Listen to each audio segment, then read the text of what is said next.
Petite vidéo improvisée qui sort de l'emploi du temps parce que y a le SBS, j'ai plus le nom du SBS, mais en gros Oda a confirmé la lignée de Zoro et du coup je voulais juste faire une vidéo pour réagir à ça. Ce sera une vidéo très très courte et même moi quand je tourne cette vidéo je n'ai pas encore regardé je vais regarder en même temps que vous la lignée généalogique, donc je vais faire. Donc là j'ai plus d'informations.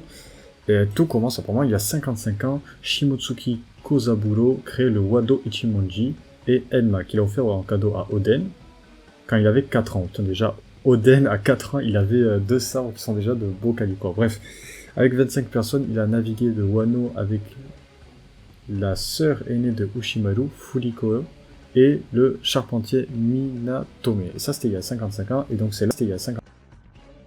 Le créateur de Wado Ichimonji et Enma, qui sont les sabres de Oden, donc c'est déjà pas mal. Ensuite, 3 ans plus tard, ils ont sauvé un village d'un groupe de bandits dans la mer de l'Est. 10 membres d'équipage s'y installèrent et formèrent le village de Shimotsuki. Et si je comprends bien, je pense que c'est là que... Voilà, c'est ça. Shimotsuki Kozaburo a rencontré là-bas une fille, la fille du village, et ils ont eu un enfant avec.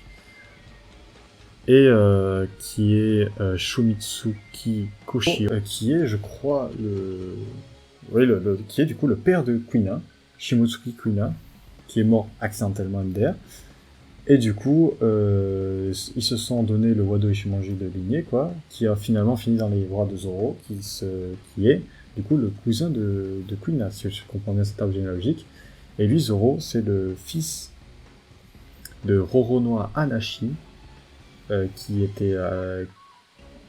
est mort face à des pirates apparemment, et qui était amoureux de la sœur d'un criminel qui est mort d'une maladie, si je comprends bien, et qui eux-mêmes étaient, enfin Roronoa Anashi était l'enfant de Shimotsuki Furiko, qui était donc quelqu'un d'autre du village, du même village que Kozaburo, là, qui était le grand-père de Kuina, et du forgeron du village, Roronoa Pinzord.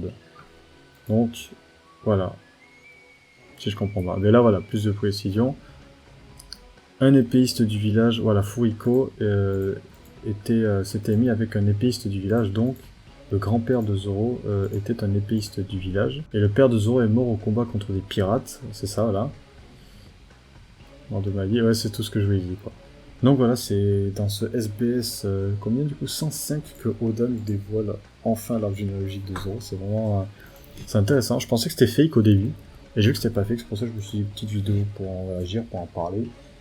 Mais du coup voilà, Kuina mort d'une maladie, je crois pas. Morte accidentellement, je trouve ça bizarre. Enfin, en même temps, ça ressemble à Oda, quoi. Enfin, sans Kuina, c'est pas non plus le centre d'intérêt actuel, quoi. Mais ouais, c'est un peu... ces conditions de mort sont un peu étranges, donc on peut en douter. Mais voilà. Donc cool d'avoir la lignée de Zoro, les persos ont l'air stylés. Et j'espère que cette vidéo vous aura bien informé sur la situation.